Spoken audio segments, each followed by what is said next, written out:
Ukraine और रूस के युद्ध के चलते यूक्रेन पूरे तरीके से तबाह हो चुका है। इस तबाही से उभरने के लिए यूक्रेन को न जाने कितने साल लग जाएंगे।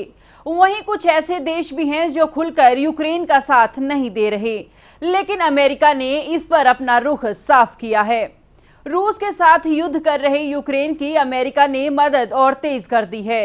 सैन्य सहायता के साथ साथ अमेरिका के राष्ट्रपति जो बाइडेन ने यूक्रेन को 40 अरब डॉलर यानी करीब 3 लाख करोड़ रुपए की मदद देने वाले प्रस्ताव को मंजूरी दे दी है।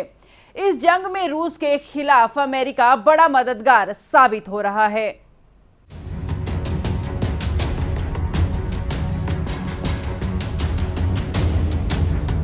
यूक्रेन और रूस के बीच चल रही जंग थमने का नाम नहीं ले रही है। सैन्य सहायता के साथ साथ अमेरिका के राष्ट्रपति जो बाइडेन ने यूक्रेन को 40 अरब डॉलर की मदद देने वाले प्रस्ताव को मंजूरी दे दी है।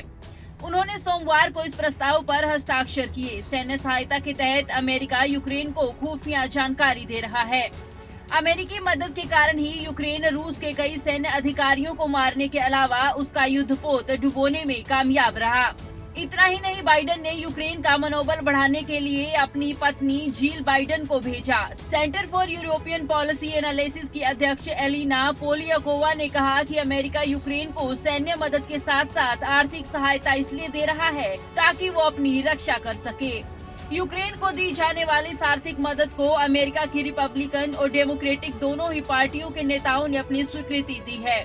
अमेरिका यूक्रेन पर रूस के हमले के खिलाफ एक संयुक्त मोर्चा बनाने की कोशिश कर रहा है। अमेरिका की कर्ज देने वाली इस नीति के कारण द्वितीय विश्व युद्ध में नाजी जर्मनी को हराने में मदद मिली थी। अमेरिका के इस कदम को सोमवार को मॉस्को में विजय परेड के दौरान रूस द्वारा किए गए शक्ति प्रदर्शन के जवाब के तौर पर देखा जा रहा है। इसी बीच अमेरिकी राष्ट्रपति ने कहा कि रूसी सेना यूक्रेन में युद्ध अपराध और अत्याचार कर रही है।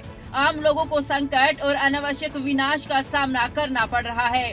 समाचार एजेंसी एपी के मुताबिक फिनलैंड और स्वीडन इस हफ्ते ये निर्णय ले सकते हैं कि पश्चिमी देशों के सैन्य संगठन नाटो में शामिल होना है या नहीं। यूक्रेन पर रूस के हमले से इन दिनों दोनों देशों का ये पुराना विश्वास टूट गया है कि ताकतवर पड़ोसी से टकराव टालने का सबसे अच्छा तरीका किसी भी सैन्य संगठन से बाहर रहना है।